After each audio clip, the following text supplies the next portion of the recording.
Hey everybody, Rose Shows here. Today I'm going to show you an application technique, a specific method, how to apply holo nail polish that will dramatically intensify the holo effect that you see. This will seriously boost the holo effect of any polish that you buy or make yourself, which I'll be showing how to do in future episodes. This is all regular nail polish, air dry nail polish, no gel, no UV light. It's super easy to do, a little tricky to explain, but I've got you on this. To a large degree, just watching me do it a bunch of times, you're going to get a feel for it and probably be able to do it. But because I am unique in the way I think, let's say neurospicy mind, and I think in a very particular way. Unusual, I'm told. Highly analytical. Okay, hyper analytical. Basically, I deep dive and pick things apart to the nth degree. Makes life interesting because I am driven to understand things like from the inside out, even on a microscopic level. But this can be beneficial for things like figuring out how to get the most holotastic effect possible with nail polish, which I will now share with you 6 ways to Sunday until it's clear. Clearer than holographic pigment. Who knew holographic pigment was translucent? It was news to me. So I figured these things out with all kinds of weird science experiments, the results of which I will now share with you in a lot less time than it took to figure them out, by the way. This is actually going to be the first in a series, a 5-part series. Well, it could be more. I keep discovering new good stuff for you. Learn how to turn any polish into a holo polish and how to make any holo polish. You definitely end up knowing how to create any holo look you want, because a lot of the most amazing results are actually achieved by doing it in layers. It's so much fun and the possibilities are endless. The world is your holo oyster. This whole series should be fine for those who have no background in polish making. So when I show you making nail polish stuff in future episodes, it'll be beginner friendly, or I'll direct you to the exact information you'd need. This all started 3 months ago when I sat down to make that actual video. And what happened is I kept discovering more new cool stuff and recording that, and then it turned into an incredibly long, would be like a 3-hour long video. So I realized, okay, I need to separate this into sections. So this is section 1, which is all on this application method I figured out. One of about 6 ways so far that I've discovered to amplify the level of holiosity of your holographic nail polish. Just so you know the plan written in pencil, episode 2 is showing you how to make the actual holo topper with a special different way to make the base, which is what I've used in all these, which turns any polish into a holo polish. Then one on how to get the most out of your specialty pigments like auroras and starlight pigments and ultra chrome chameleons without losing your holo. Then a few ways to beat the gray out effect, and finally how to make any holo polish. Some quick business to get out of the way. I have 3 disclaimers and an enticement for you. Disclaimer 1, because I re-recorded this multiple times and what I'm trying to show you is tricky to explain, at times what you see visually may seem out of order. I put it in the order that I felt would be the most easily understandable. And certain things I have to repeat, but I feel like it's better for clarity if when I said it first, you didn't have the full context. So hopefully you'll bear with me on that. Which brings me to disclaimer 2, which is I'm still new to this video making things. This channel is a work in progress. Please excuse any lack of it being tight and right. Disclaimer 3. My current Manny is on the last leg of its 2 weeks lifespan. And seriously, it's tore up from the floor up. Now, because I worry, what if I forget something very important until the very end? Here's an enticement to get you to watch the whole thing through. So towards the end, and you'll be seeing this background when I do this, while I'm going over some important things, I always want to make sure that you know about my videos, my channel, and, well, me. So while I'm going over those things, in the background, I will be showing you sort of a grand tour, a cavalcade of a whole bunch of the different holo polishes and holo looks that I'll be showing how to create throughout this How to Holo series. A sneak peek at the goodies, if you will. It'll have the same background, but you'll get a better look at each one individually than what I've just shown you here. Like this. Ooh, look at this one. Keep it moving, girl. Next section. This is the only nail polish that I didn't make myself that I have that's holo. And it's ILNP. I want to say it's called Pick Me Up. This I just applied with the regular 1, 2, 3 strokes, you're done. This I applied with my technique. So it can be a little bit hard to tell on camera in this light, and I messed up the swatch. Try if I put my finger over this, see if you could see it better. You see how that flare or flame is so much stronger. You really see that V with the light line. Whereas here, yes, it's holo, but you see how it's like broader and diffused. Hopefully you could see it. This I did while I was, I did these recording it, so I'll just let you know. a previous recording attempt. In the next episode, which is how to actually make the holo topper, I will be showing you how to make any strength holo topper that you want. So this is the started out weak, medium, strong. I'll go over that in a minute. And then I decided to make one even half the strength of this one, so extra weak. So this is applying it the weak, what was then the weak one. My then weakest strength topper with regular application, not using my technique. This is one coat of it applied with my technique I'm about to show you. So if you think this looks any better than that, that's what I'm going to show you how to do. This is the same one, 2 coats, which I always recommend, so you can take advantage of the grab-on effect, which I'll be explaining shortly, of that same strength. This is 1 coat of the medium strength, what was then the medium strength, where I just did it in 1, 2, 3 strokes like you normally apply a nail polish. This and this are exactly the same, except here I used this technique and here I didn't. So however much better you think that is, this is 2 coats of this same one. Now here I oopsied, so it goes the other way. And this is the one just applied regular 1, 2, 3 strokes of my strongest topper. This is the same amount, the same 1 coat, but applied with my technique. And this is 2 coats with my technique. Then I made this one, again, half the strength of my weakest topper, both with my technique, 1 coat and 2 coats. And by the way, this is also what is on my nails, 2 coats here on top of this nail polish that I made, which we're going to, in showing you today, I have one ready for that. So I wanted to show how little you could use and still get as strong of an effect, which, as you can see, even better on my own fingernails. Part of why I wanted to show you how strong the holographic effect is with such an incredibly weak version of it, half the strength of my weakest topper, is because I think that there's a general feeling that if I'm not seeing the holo effect very well, that's a sign that there's not enough holo pigment in the polish. However, what I've discovered instead, that it actually has everything to do with how you get the holo pigment dispersed and how you get it to lay on the nail. You can actually lose the holo effect using too much pigment. It starts to look like tinfoil. Way too much pigment looks like chalky tinfoil. About my application technique, let me say this is not at all hard to do. It's easy to do. It's on the tricky side to explain because it's really all happening on a microscopic level. But I'm going to start by talking about it almost like you're individually placing the pigments one by one. But I believe that by you understanding the intention and what the goal is, which I'll explain multiple ways, and showing and explaining what and how I'm doing it, you will absolutely be able to nail this. Pun intended. So I'm going to ask you to a certain degree to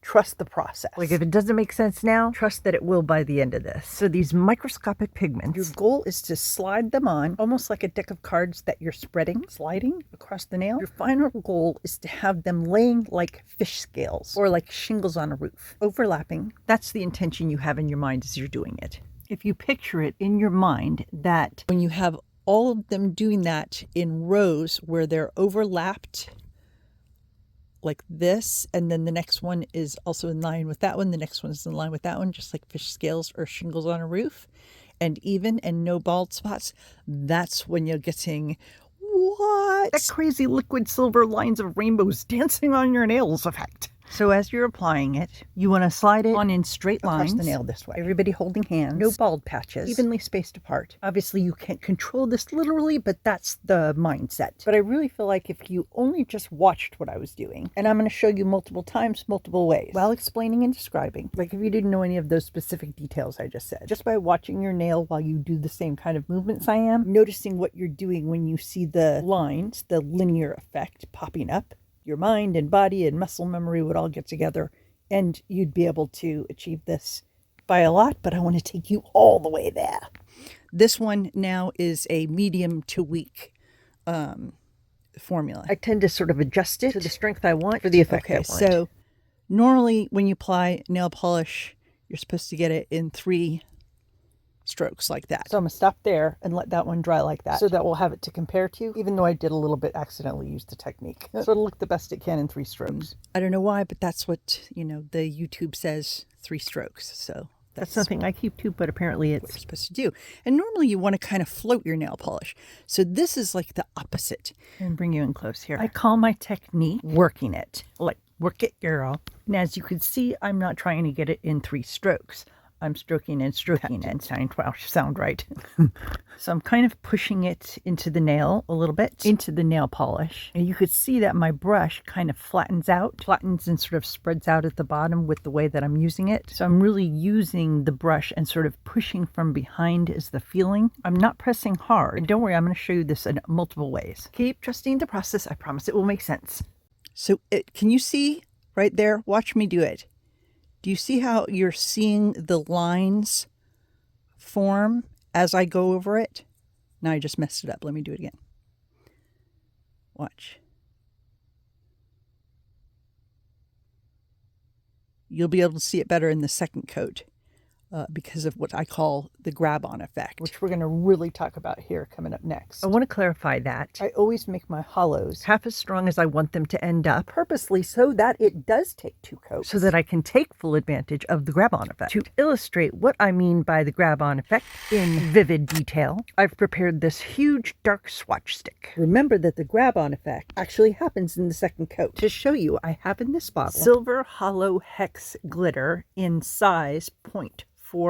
So beautiful. Only $1 for a teaspoon. At Glitter Unique, such a deal. The purpose of this very long, dark for contrast, polished swatch stick and this glitter polish that I made is to sort of show you what's going to be happening with the application technique I'm showing you in a non-microscopic size so that you can see what's happening. I'm going to show you me doing the first coat, so though it's not exactly the same, and this is more so about the grab-on effect, which you mostly see in the second coat. So think of the glitters as like really big bits of pigment, or you could think of the Flair pigment particles as like microscopic glitters. So now, even though this is incredibly densely packed with glitter, still with the first coat you get sort of like a smattering of glitter. Scattering? I know you get what I mean. So, you know, you'll see spaces in between.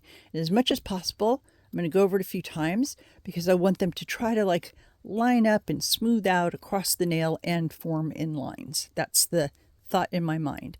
Again, I'm going to next make a little more sense of that for you. I just have to unfold it. It's hard to explain. I have a strange mind. I think in like a microcosm and macrocosm kind of way. It's very good for some things, like as being a hairdresser and you're dealing with 150,000 hairs on someone's head and they all have a mind of their own, and I want them to each tell me what they want to do and do that and look good doing it, and it works very well for that. Relationships with men, not so much. They would probably tell you I overthink. Okay, they would definitely tell you that. Okay, so here we go. I feel nervous when I make these videos. I'm just thankful it's not smell-o-vision. Oh my goodness. So same as I would with the holo, I got a nice bead of it on the tip of my brush, slide it on there. And can you kind of see how I'm pushing it from behind? Kind of pushing it a little bit more, with a little bit more intentionality than I would with like a regular nail polish, where I would more so float the polish on. With the size of this nail, I'm definitely going to have to go in a few times. Here you see me working it. Though I do work it more with the actual holographic nail polish, meaning I end up doing a lot more strokes with the holographic pigment because glitters don't work exactly like the Flair holographic pigment. But keep in mind, the point of showing you the glitter is really to clarify what I mean by the grab-on effect. And I'm very happy to say that this will make perfect sense to you when we come back to do the second coat of this here glitter. I feel like this is the one part, thankfully, that is easy to illustrate for you. It will be clear as day. So here in this first coat, I just kind of took a goal. You saw me work when I was working it on this. I did a lot more, but I wanted to give you closer to what you get with one. And we did a pretty good job of getting these fairly evenly dispersed, but we could still see a lot of that dark purple underneath, right? Okay, so let that sit in your mind while we're going to let that dry. Back over to the swatch circle here. We are about to get into the nitty-gritty, as they say. So here's something that you may already know, but I'm going to tell you anyway because I want this whole series to be beginner friendly. I'd rather err on that side.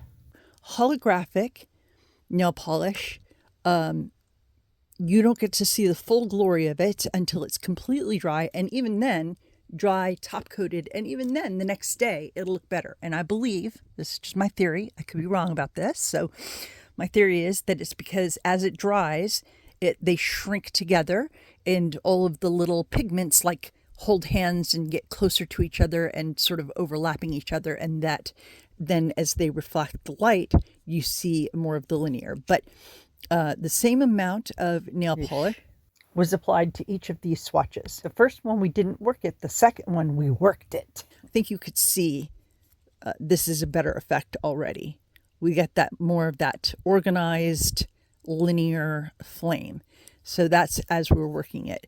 I wonder if we're looking at this close like this. Wait, let me see if I can pull it in really tight. So you can see the microns of pigment and think of it like pieces of glitter. See if I can get it in a good position and then freeze frame it for you. We look and we see like little bald patches, like here, here, here, here, little ones. But especially when they're in like a line like this. See these right here? And then here's also another one over here, right? We have a few of these that run across the nail this way. In those areas where the pigments are not holding hands and overlapping, disrupt that liquid silver linear rainbow effect, the way that our eye perceives that linear hollow effect. And this is where the grab-on effect that we're able to take advantage of with the second coat, that's where we're really able to make the magic happen. Just filling in all these little patchy spots. Obviously, you can't see them like this on your nail, nor can you control the tiny little pigments. It's kind of like doing it by braille, but just by understanding what it is you're trying to do and having that intention, it will automatically just work. Trust me on this. Okay, I'm going to try not to shake too much. Here, let's see if I can bring this one in. Do you see how it's more dispersed here because it's not in lines straight up and down? Oh, it's letting me do it a little bit. Does that make sense? Some of this, I don't know how, I feel like I understand it very clearly, but it's a little bit hard to explain, but I believe I'm going to get you there. Okay, back to regular.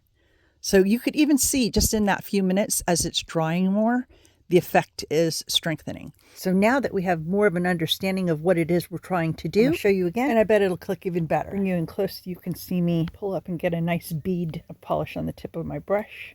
I'm going to do the first coat again on this next swatch over. So here we go. We're placing it on. I'm kind of pressing. Not hard at all. Kind of pushing from behind a little bit. And in my mind, I'm telling it the pigments to slide onto the nail. This part's going to make sense in a minute. To go onto the nail in a straight line. So in other words, going like this would not be good. Just to be clear, I mean, don't zigzag your brush up. Going like this would not be good. No, straight line from where your nail grows out to the tip. And then do you see how, I'm just going to put a little bit more on my brush so you can see this.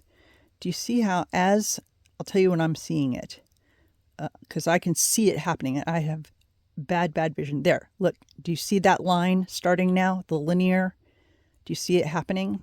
I just saw it happen a bunch of different times. So I'm going to instant replay, slow motion and freeze. I can point it out. Did you see that line right there just form? With this next stroke, I'm really seeing this V start to take shape right here. Did you see that? And with this very next stroke, just saw this side of the V get stronger and distinct, more solid. Now watch with this stroke, I suddenly see the sharp tip of the V. That whole V really taking shape. You see that? So this is where muscle memory comes into play. By paying attention with your eyes and your mind, noticing when it works, that automatic thing starts happening. It's like when you're riding a bike, faster than you can think, to shift your weight to balance, your body's doing it. So just by paying attention without conscious thought, you'll start being able to do this. It's like your eyes and hands are having a conversation, learning faster than your mind can even process it. Look how strong that line of rainbow just got. So just by you watching me do this and noticing what works, your body is like learning it. Like when a baby learns to walk, they don't have to have the conscious thought, lift my right leg, bend my left. It's more like monkey see, monkey do. So my fellow hollow nail polish loving monkeys, just by watching this, we all just got better at it. Whoa, did you just see how strong that line just got? Look how sharp that V is. By watching and noticing when it appears and feeling what you felt when it did, it's like you're learning to intensify your hollow nail polish effect by braille. And the crowd goes wild. Oh, thank you. Stop, really, cut it out. Attentive crowd.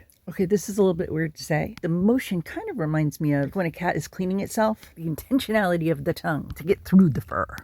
Listen, I get that. It sort of doesn't make sense because we know we can't control how those little tiny 35 micron things are going onto the nail. But it does make sense to think of it in the same way as if you're spreading butter on a cracker or cheese on a cracker, cream cheese, not the not the whipped kind, the hard cream cheese on a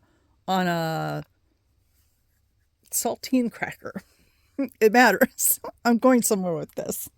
Wish I had something to use as the knife, so we'll just pretend this is a knife. So you know that if you put it on, if you just took it and you know, took some of the cream cheese and put it in the middle and just pressed down, that the cracker would crack into a million pieces. Because the cheese is hard. You would end up with just bits of cracker. You'd have to, you know, pull it together and, you know, somehow stuff it in your face. So that's not as good.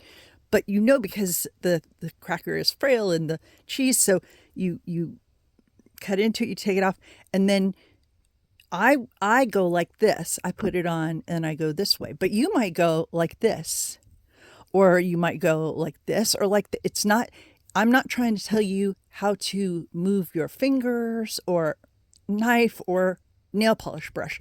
But if you know your goal is to spread it evenly on your cracker, you're naturally going to go about that. Now, the first time you do it, even if you're a full-grown adult and you've never had a cracker or cream cheese before, let alone the two together, you might not be as good at it the first time. But as you go, you naturally get better at doing it because you know what your goal is. With the goal in mind, your hand knows what to do. It's not like you say to yourself, though, I'm going to edge my finger like this and I'm going to put pressure on it. Just once you know what your goal is, you naturally start achieving it.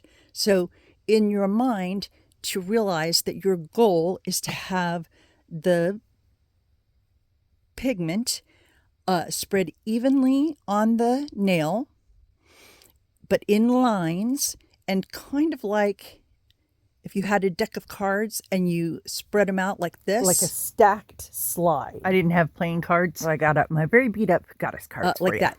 So it's the same thing with sequins. Oh, you want them to lay like fish scales. That's the goal. Rows and rows of fish scales or shingles on a roof. Overlapping. Where you could see the rows. If you have that in your mind, you will much more so achieve the thing. And each time that you do it, you get better and better at it. And that's when you start to see the linear lines popping up, like what I did before with the fancy editing with the freeze frame and the slow motion, right? And the more that you do that, your muscle memory and your mind and your intentions and everything will gel together, and you'll see that you get better and better at it and what's making it happen. Now let's nail down the grab-on effect. This is dry now. We can clearly see the dark nail polish in the spaces between the glitters, which is just what I wanted you to see. Think of those like your hollow bald patches. So as I lay down the second coat, this is where the grab-on effect is going to make perfect sense to you. This fills in any bald patches, gets all the pigments, or in this case glitter, to hold hands and overlap even. As we do the second coat, you can imagine, it's not field of vision, but you can imagine that this is bumpy. So on the first coat, everything that went on it, it didn't really have anything to grab onto, but now each of those bumps, the next coat, that gives the new glitters that are going on something to grab onto, something to catch on, and we'll be able to get like a complete encrustment. And we'll be able to kind of make them line up more. So that, I believe, also happens. It's just my theory, but I tell you it works. Try it. See if you think it works. Come back and let me know. I believe that this also works with the holographic pigment, the Flair.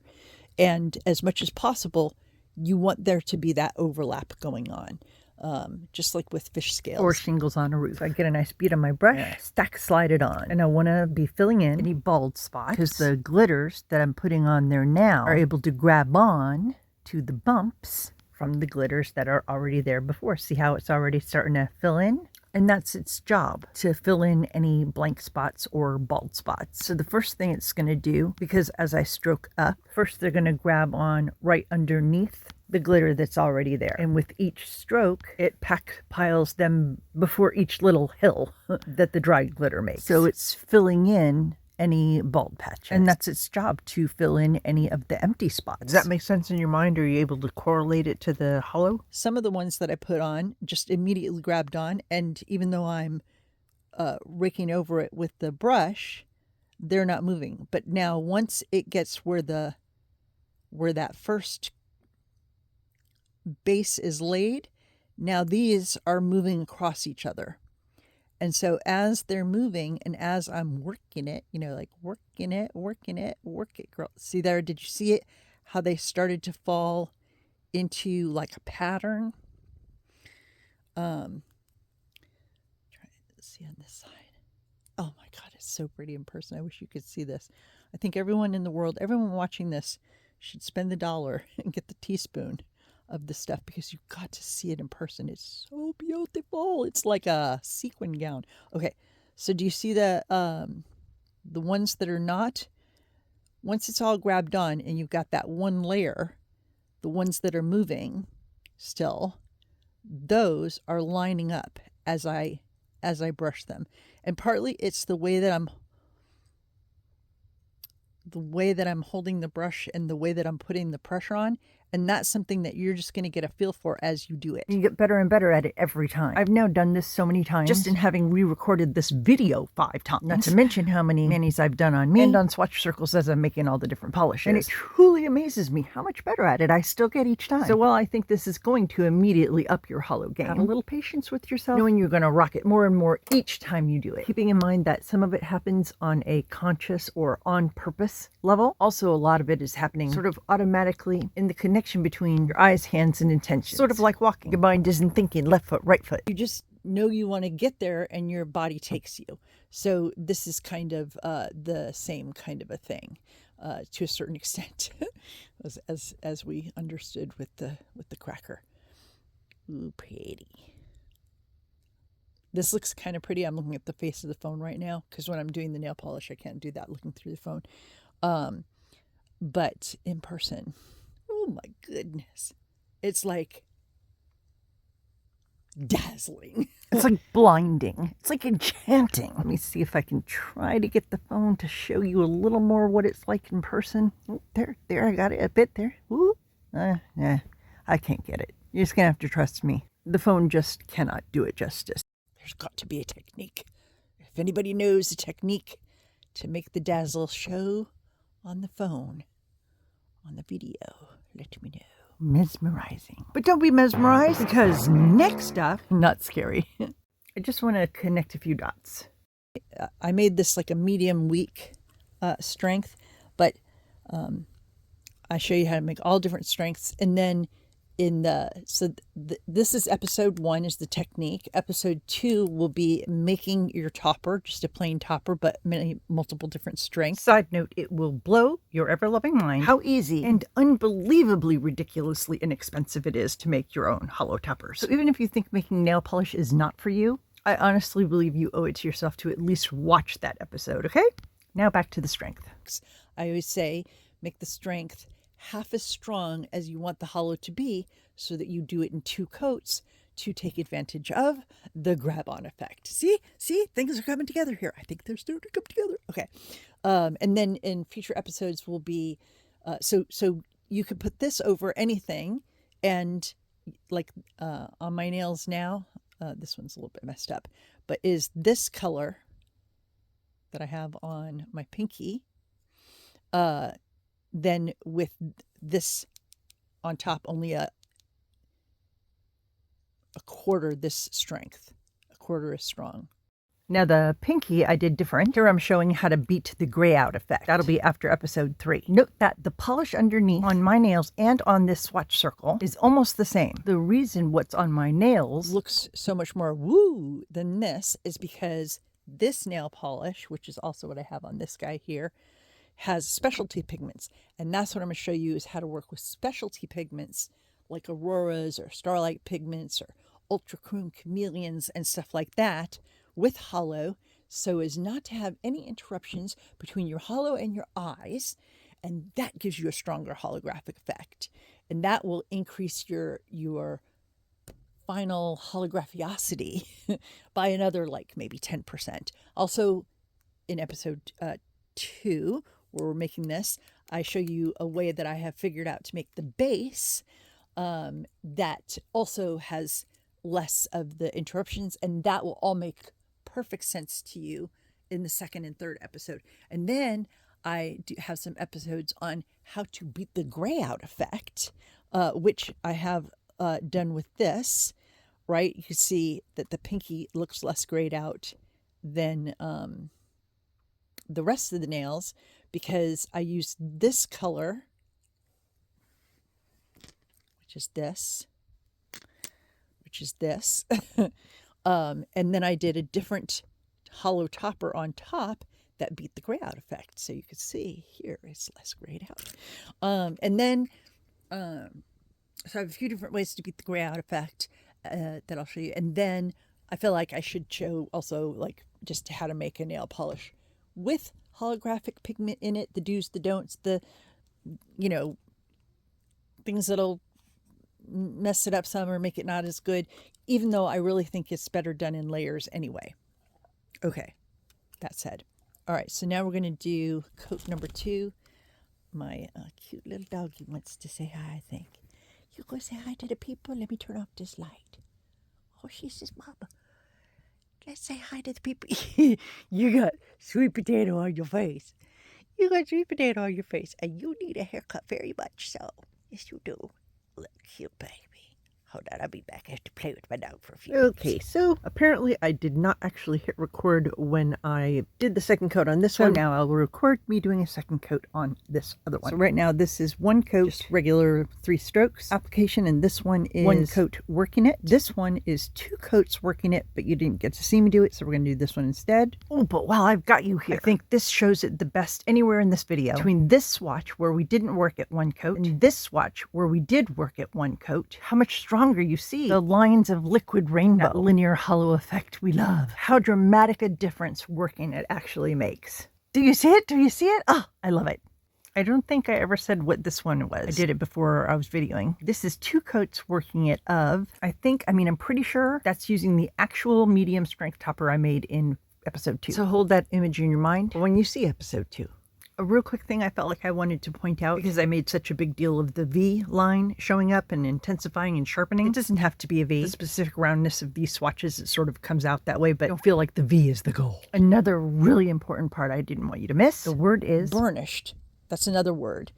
Burnished is how they do it on, and I've never used gel polish, but when I see most people doing it where they're doing the powder and they're doing it over their gel polish with the whatever top coat, whatever it is that they do, no wipe or whatever, and they're burnishing it in, I realize that's part of what I'm doing when I'm working it, is I'm having that same effect of having it rub in, and as you do that, you're filling in all the spaces in between, as does with the grab-on effect. Okay, I think that made sense. I'm thinking mine sense. I think so. I hope so. Tell me if it did. Okay. One final close-up look at what we've already done.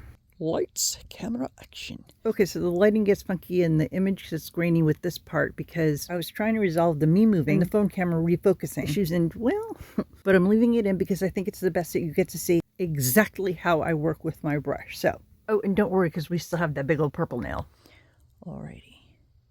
So I'm trying to do it without moving my hand in and out of the screen so that hopefully it doesn't refocus. Look at it. Do you see that line? Do you see the lines forming up? And as I'm doing it, of course you're seeing it from a slightly different angle than me. I feel like there are certain moments where I just saw that line happen. So, and as you do it and you see what makes the line happen, you do more of that thing and you get more of that result. It's so cool. Let's see. What do we think? Could work it further. Let's work it a little bit more for the burnished effect. I mean, there's no reason why you can't have 3 coats or 4 coats, whatever you want to do. Oh, look at that. Did you see it? Did you see it? I hope it's not doing that thing where it's not focusing and refocusing, and I hope the lighting is good because I'm really showing it here. But I'm still going to do it on the long purple finger. Okay. Yes. Okay, so now I'm going to do this one, the second coat, just like the first coat. How you do a regular polish. It's weird. My muscle memory is so committed to making it good that it's hard for me to do. So I'm just going to do 1, 2, 3, and like floating it, like I do a top coat. I have to get my mind convinced I'm doing like a top coat. I'm narrating this in editing because I think this is really funny. Like I need complete silence to try to not do a good job and really work it. I want to fix it. Now I take it out of the camera frame. I guess my thought is if you can't see me making it better, it's not like I really did it. I myself had to do a little bit more, but I The point of it is not to make it better. You won't notice if I did it off screen. Set this aside to dry. I think I did that a little better than I intended to. My hands can't help it. It's like as a hairdresser, which I've been for 40 years. I'm 60, if you're curious. I worked on a movie set a couple different times, but one of the times it was supposed to be like a swamp thing, like a scary movie. And I was supposed to make the swamp thing, look like he came out of the swamp. And just my hands just are so used to wanting to make it look good. It ended up looking like the Elvis and the swamp thing mixed together. Like if Elvis and the Swamp Thing had a love child, he ended up like a sexy swamp thing. My hands only know how to make hair look good. All right, so now that I've told you what I've told you, now I'm going to do it with that information in your noggin. And then I'm going to barely even edit this and put it up. Okay, so I drove myself crazy with the editing, I admit it. And then you guys will tell me in the comments, please, if it was informational and you got what you came for. All right, here we go. Because this swatch nail is so big, I have a lot on my brush. Just get the right size bead for what you're working with. You can always dip back in. What I want you to see in this first move is what I call the stack slide. What I've tried to illustrate when I've shown you the cards. See how I lay a good glop on the base and then I'm slide pushing that up. Now you'll see I continue working that glop of polish. Because this is such a long nail, I'm going to do it like kind of in sections. Do the section and work it a little bit and start moving across. I'm not, as it turns out, able to do this while looking through the phone, at least not so far. Let me try that again. I don't think I can do it while looking through the phone. I have to look at what I'm doing. All right. So can you see how I'm kind of pressing it in a little bit, that burnish effect that I'm talking about, where when they're rubbing it in, and I'm telling them to I done my mini pigments. Start filling in between yourselves and line up and go straight in rows like fish scales, like fish nets. Well, fish nets wouldn't really. I mean, that'd be the effect, but hopefully. Ooh, look at that. I see it. I see the light. I see the lines coming up. All right, so that'll be coat 1. Now notice how the effect has gotten stronger as it's drying. There's a few separate things I want to try to point out here. If you notice, what you see on the swatch stick looks almost exactly like what's on my nails. So it was the same exact purple nail polish on underneath. The only difference is the topper I used on this swatch stick is quite a bit stronger than the one I used on my nails, which I did purposely so that I could do it in 2 coats to take advantage of the grab-on effect. I feel like I did a good job explaining that. Woohoo! So here's the other thing I want to point out. Believe it or not, there's only one difference between the under polish on the swatch circle versus the under polish on my nails and the swatch stick. But the reason my nails have more kawaii to them, as does this, which is hinting towards episode 2 right here. You see it as it's drying, the holo effect is getting stronger. So in episode 2, when we're talking about working with specialty pigments, The difference between this final result versus the final result on this nail of the swatch circle is that the polish under the holo topper on all the nails of the swatch circle are just a flat purple, whereas the under polish of both the swatch stick and my nails have specialty pigment in or on top of the purple. Do you see how the holo is getting the lines of the holo? The power of the holo, the holiosity is getting stronger and stronger by le momento, by the minute. So there's a big part of my theory that gets very, very clear in the next few episodes. It doesn't make sense to try to get into the nitty-gritty of explaining it in this episode, but I want to kind of preview it for you, give you enough information about it, synopsized advanced knowledge, so you don't have to wait so you can start really having fun. You always want your final coat, other than your quick dry top coat, to be whatever you're using as your holo topper. This is my no interruptions theory. Basically, you don't want anything interrupting your holo pigment in your eyeball. So when having fun with layering, you want to use any pal color or like cream as your first layer, then whatever you've got that has aurora or specialty pigments in it, any cool shimmers or shifty polish as your second layer, and then whatever you're using as your holo topper, which could be just a holo nail polish you have, that goes on last, so there's no interruption between your eye and that holo pigment. Okay, what else? Oh, I know.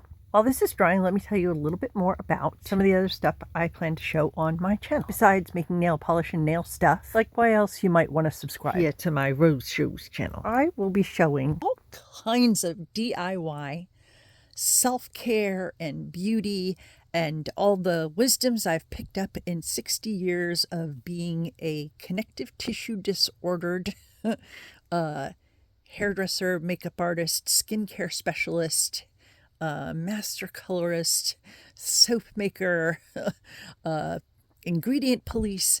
So I'll be showing all sorts of wonderful skincare and you name it. And I love requests. So in the comments, I love requests. I love questions, and especially simple questions. Like, never feel like a question is too simple or too basic or too dumb, because if I'm going to leave out anything, my concern is that I'm going to leave out things that I've forgotten I didn't know when I started out. I'll also be showing all kinds of home remedies, special essential oil mixes, stuff like how to de-yellowify your nails, and how to de-yellowify your hair, how to make your own purple shampoo, how to make your own color boosting shampoo and conditioner for whatever color you want, perfectly customized for you. I got so much wisdom coming your way. I had to clear out some space in my phone, so this is now totally dry, and I think you could see it is just this is still just one coat, but you could see it is just so much more holotastic than it was before it was dry. So now we shall do coat number 2. Real quick before I lay that coat down, I want you to just notice again how the swatch stick and my nail are basically the same color. Because now as we lay down a second coat of this stronger topper, it's going to look very different because of the gray out effect. This speaks to the question of deciding what strength topper you want to make or adjust it to achieve the look you're trying to create. The long and short of it is, you're always finding that balance. How much of the color intensity am I willing to sacrifice for how dramatic I want the holo effect to be? Because of the silvery, or without light gray color of the holo pigment. But don't forget, I have figured out some ways to beat the gray out effect, but unfortunately that can't come until after episode 3. You know I want to give you everything in this one episode, but I can't. All right, here we go with coat number 2. Hopefully I'm getting better about that. Nails, I'm getting it very, very wet. See if you can see the linear lines popping up as I lay this polish down. Now, if you saw, I went like that. Meaning my brush slid off the side on a diagonal like this. That's not what I want to do. I want to do straight lines. But it's okay. It didn't mess anything up. If I didn't get a straight line, or, you know, straight-ish, not like a perfectly straight line, because I can't draw a straight line, it's okay to go back over it. So if you mess it up, it's not ruined. So don't worry about it. Don't fret. Just go back over it. Now, I say that I'm pressing or pushing, but I'm not actually adding any force. Just like a subtle, steady pressure. Like I'm trying to smush it into the polish underneath. That's how I get the burnished effect. That's how I get them all squeezed in. No empty patches.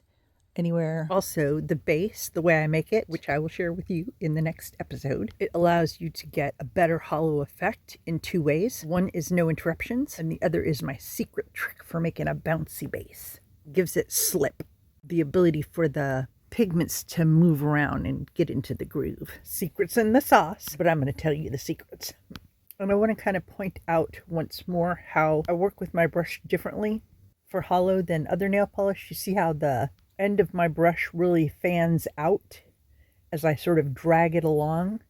Whereas normally that, like you're floating your polish, you don't really see that. And listen, trust yourself. Trust that quickly you're going to get a feel for this. Ooh, did you see that line just pop up? Look at that. Oh, that linear line just really defining itself. It's amazing. Right there. Did you see that line come up? I hope that the video is capturing that. But if not, don't worry, it's going to get clearer to you as you keep doing it. And at the risk of being repetitive, but it bears repeating. I'm constantly amazed with how much more holo effect I'm able to get from one time to the next. Like, I don't feel like my hands are doing anything different. It's just getting better and better. And of course, with each different trick that I show you as we go through the different episodes, each one ups your holo game a certain percentage. And when they're all combined, you're really seeing some serious liquid silver lines of rainbows dancing on your fingernails. Woohoo! Okay, now you can really see the difference between what you see on the swatch stick versus my nails. And this really illustrates the gray out effect. So you're less able to see the intensity of the purple underneath or the darkness of it, but you get a tremendously stronger holo effect, which you're not seeing fully yet because it's not dry. It's got the razzle dazzle when the light is on it, but without light, it kind of gets more gray. That's all because what's in this bottle is 2 to 4 times stronger than the topper I used on my nails in 2 coats to achieve this look, to keep the intensity and darkness of the purple. So we end up with different looks, even though it's the same nail polish underneath both. And you do still see the purple underneath,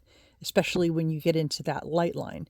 Isn't that amazing? I can see it as it's drying. I'm like watching it become more holorific, holotastic, hologasmic. What's your word for that? Tell me in the comments. Holomazing? No. Holorific? Anyway.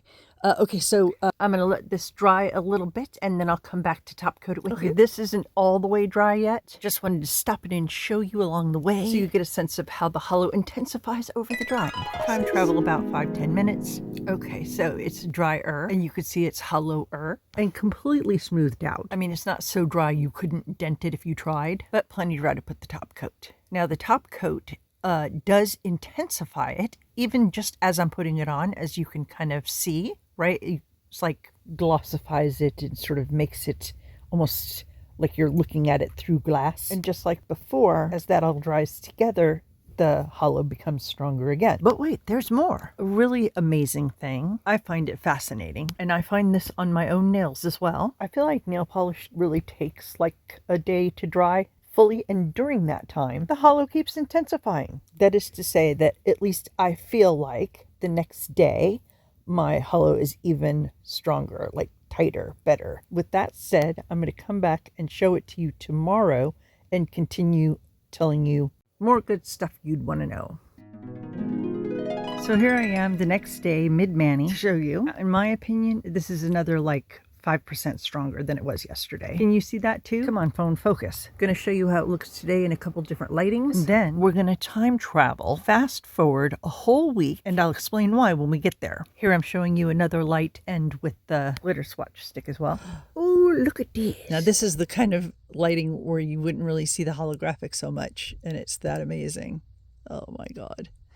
Wow. I mean, I really see the rainbow. Taste the rainbow. Now we're going to time travel forward 1 week. Warp speed ahead, Scotty. I'm giving her all she's got, Captain. Here we are a week later, another holo polish.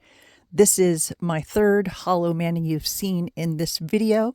Let me know if you are interested to know what colors were on underneath The holo toppers with each of these. Trying to find you the best light. Anyway, here is our swatch stick from the video. Now, a week later. And the reason I wanted to come back after a week is I saw a post on Facebook talking about how to prevent hollows from bleeding. Everyone seemed to know about it. I didn't know anything about it. So I wanted to see if we'd have any changes.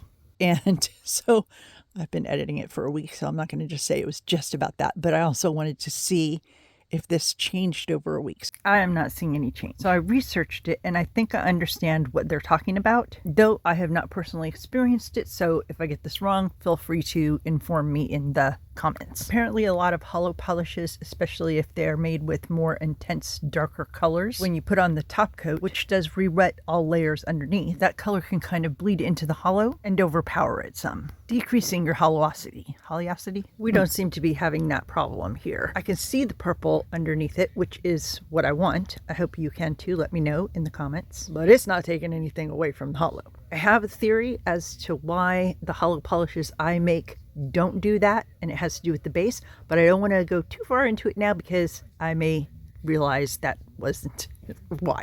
So I will research that and get back to you in future episodes or a separate episode. But if you do what I do so far, you won't have that problem. Okay, what else? It doesn't always have to be a V. That was something I wanted to say. Then I wanted to show you this. Let's look at it in this lighting. This has the most gray out lighting, and I still feel like I can see it pretty well. And I thought, let's look at the ones we did on the swatch wheel as well. And something to know is that holo is hard to capture in video, actually in all ways photographically. Let me try a different lighting here for you. See if we can see what there is to see. Like, it's hard to capture with the camera how it really looks or what I'm seeing in real life in front of me. But I'm gonna do my best. So this looks, to me on the phone, pretty good. I did sort of end up working it more than I intended to. My body was just committed, my hand. In real life, this one looks a lot less holographic than these two. On the video, it seems like it's just a little bit less. I mean, I don't know. You decide. But you can't, what I'm saying is, that's not what I'm saying. What I'm saying is you can't really decide because it's not showing you an accurate display. So on this swatch wheel, you kind of have to take my word for it that in real life, the ones where I worked it are a lot stronger holo. Okay. Something I want to mention that I always see that people say you have to put holo on black. Or that you see it best on top of dark polish. What you're seeing right now is it on top of the lightest polish of these three manis you've seen in this video. Super pale periwinkle cream with the glowy green aurora on top. In the very beginning, the one that was on over the glow in the dark was sort of between aqua blue and teal. That was like medium. And then the one that you saw through the main part of this video, that was the same dark purple as our swatch stick, but with a weaker topper. But anyway, I think I might be more fond of it over lighter colors or medium colors than dark, at least on me. Very curious your thoughts on that in the comments if you want to. You see all the holo fun that I've had as I've been making these videos and trying to edit them.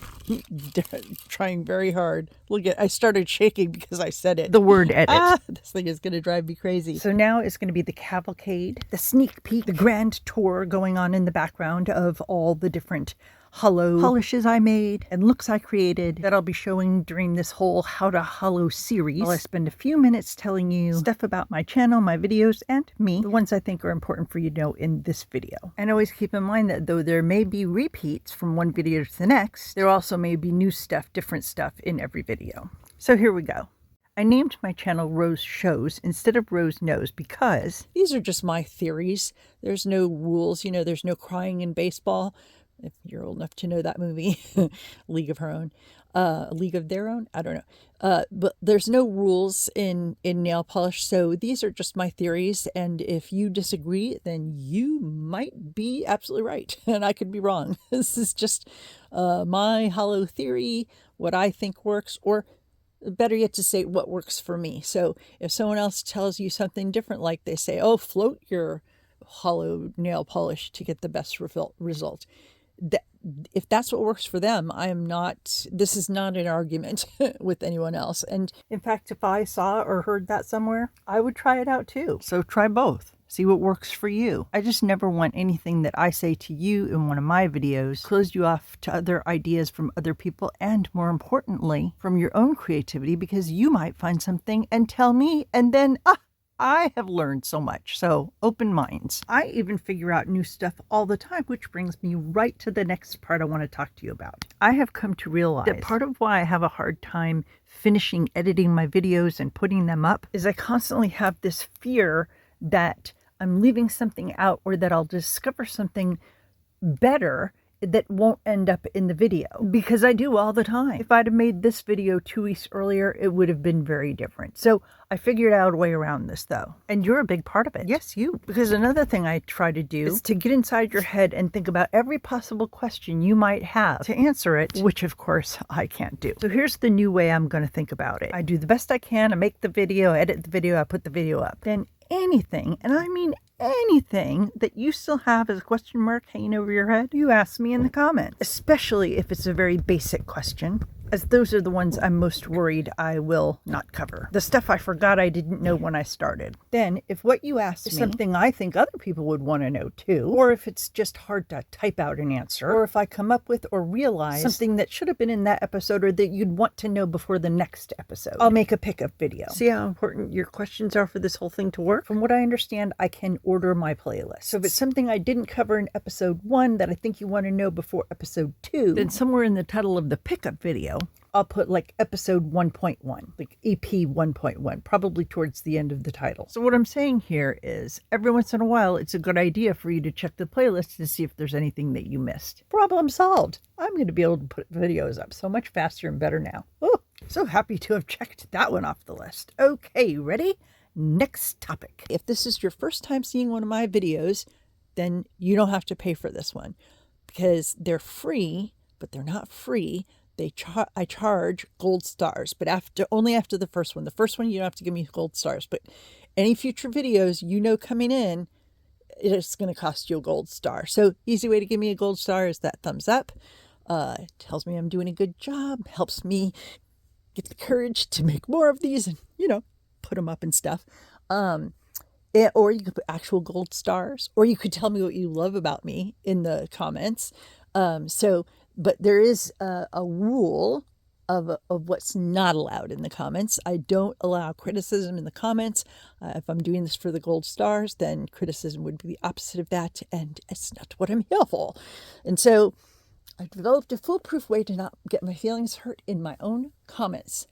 Dang darn it, which is I have a bouncer who reads my comments before I do. And if there's something in there that even might hurt my feelings, then that's going to be deleted, so I won't see it. And the person is going to be blocked. This is the way it has to be. My little corner of the universe or the internet, and these are the rules. Other than that, it's a free-for-all. Be nice. Make it a safe place for everyone. I also love a request. If there's something you'd like to see, a topic you want me to cover, I want my comments section to be like a community and like we're in conversation. And all of the above will guide me where to go next with my channel. And that concludes all the stuff I had to tell you. Within the footage I was showing you while I was telling you, there was one thing that I felt like really quickly made a point, and I'm going to show you that now. This perfectly illustrates what I mean about finding the balance and deciding what strength holo topper makes sense based on what look you're trying to achieve. Like this one's stronger hollow, but you've got more gray out.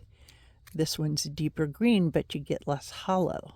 See how that's kind of the balance that I'm talking about there. And then I thought you might want to take another gander at the glitter encrusted swatch stick. So that's my whole story, and I'm sticking to it. Look at that, will ya? I feel I have just one more thing to say to you, and this is it. Liquid silver dancing rainbow nails. Anyone? All right, bye. Hope I see you in the next video. Bye now. Bye. I hope my video was helpful to you. Bye now. Bye.